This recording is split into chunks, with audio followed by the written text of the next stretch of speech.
మనం ఎప్పుడు కూడా బ్రెడ్తో ఎన్నో రకాల స్వీట్ ఐటమ్స్ తయారు చేస్తూ ఉంటాం కదండి. అలాగే ఈరోజు మనం వెరైటీగా బ్రెడ్తో ఒక స్వీట్ ఐటమ్ తయారు చేద్దాం. ఈ sweet item bread milk cake అండి. ఈ బ్రెడ్ మిల్క్ కేక్ తయారు చేసుకోవడం కోసం బ్రెడ్ స్లైస్ తీసుకున్నానండి. వీటిని ఒక మిక్సీ జార్ తీసుకుని ఇలా చిన్న చిన్న ముక్కలుగా ఇలా కట్ చేసుకుని మిక్సీ జార్లో వేసుకోవాలి.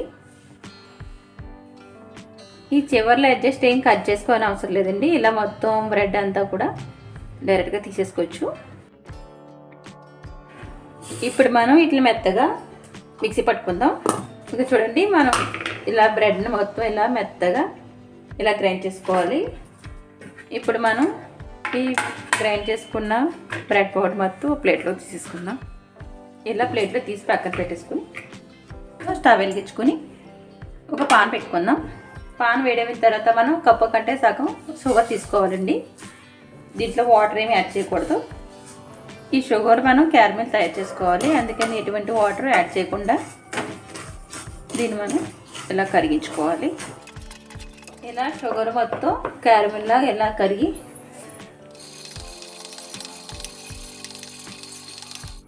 ఈ క్యారమెల్ కొంచెం గట్టిపడిన తర్వాత దీంట్లో మనం ఇందులో ఈ బ్రెడ్ పౌడర్ వేసేసుకుందాం. వేసుకుని మొత్తం అంతా బాగా కలిసేలాగా కలుపుకోవాలండి.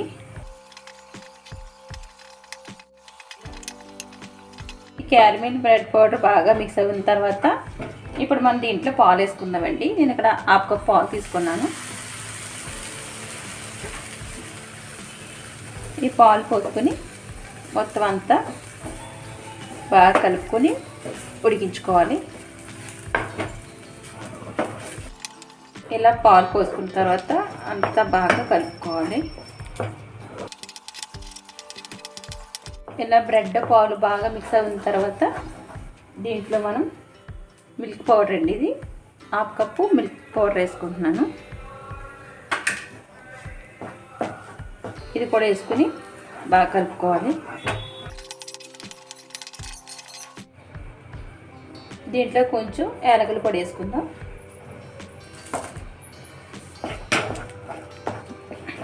ఒక స్పూన్ నెయ్యి కూడా వేసుకుందామండి.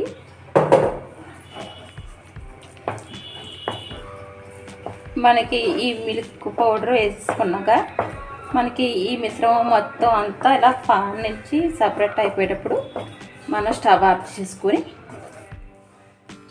చూసారు కదా మనకి అంతా కూడా పాన్ నుంచి సపరేట్ అయిపోతుంది. ఇప్పుడు మనం స్టవ్ ఆఫ్ చేసేసుకుని దీన్ని ఒక బౌల్లో తీసేసుకుందామండి.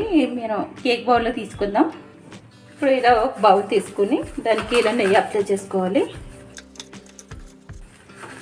నెయ్యి అప్లై చేసుకున్న తర్వాత మనం తయారు చేసుకుని పక్కన పెట్టుకున్న ఈ బ్రెడ్ మిశ్రమం మొత్తం ఈ బౌల్లో తీసేసుకోవాలి. ఇలా మొత్తం అంతా కూడా మనం కేక్లో తయారు చేసుకోవాలి. ఇప్పుడు మనం దీన్ని చల్లారిన తర్వాత పీసుల కింద కట్ చేసుకుందాం.